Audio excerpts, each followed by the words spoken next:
সানের নতুন বাসা। সানের নতুন বাসা, কিন্তু সান যাচ্ছে না।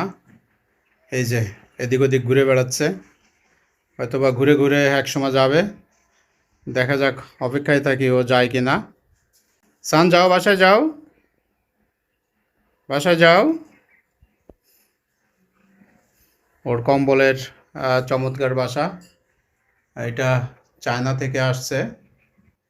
এই যে দেখুন, যেহেতু এখন শীত চলে আসছে, আসলে ও বাসাতে পটি করে না, যার কারণে এই বাসাটা আমরা দিয়েছি ওকে। কাঠের বাক্সটি নষ্ট হয়ে গেছে, এখন দেখা যাক ও যায় কিনা। সাওয়ানি যে অবশেষে তার বাসার মধ্যে প্রবেশ করেছে। এই যে দেখুন, আহ, নতুন ঘর পেয়ে সানটে একেবারে আরামসে ঘুমিয়ে আছে। সানটে, কি করছো নতুন ঘরে?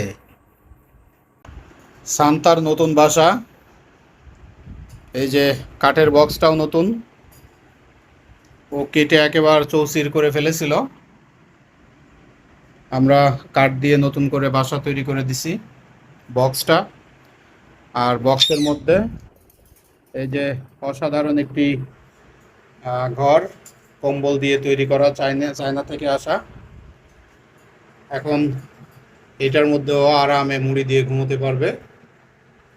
ওই যে গেঞ্জি কাপড় দিয়ে দিছি, ও ওইটা চিন্তা করতেছে যে ওইটাতে মুড়ি দেওয়া যায় কিনা। আজকে সে নতুন ঘর পেয়েছে, পরিষ্কার পরিচ্ছন্ন। শীতের প্রিপারেশন হিসাবে নতুন ঘরে থাকবে। সান, ঘর পছন্দ হয়েছে? সানের মনে হচ্ছে ঘর পছন্দ হয়েছে।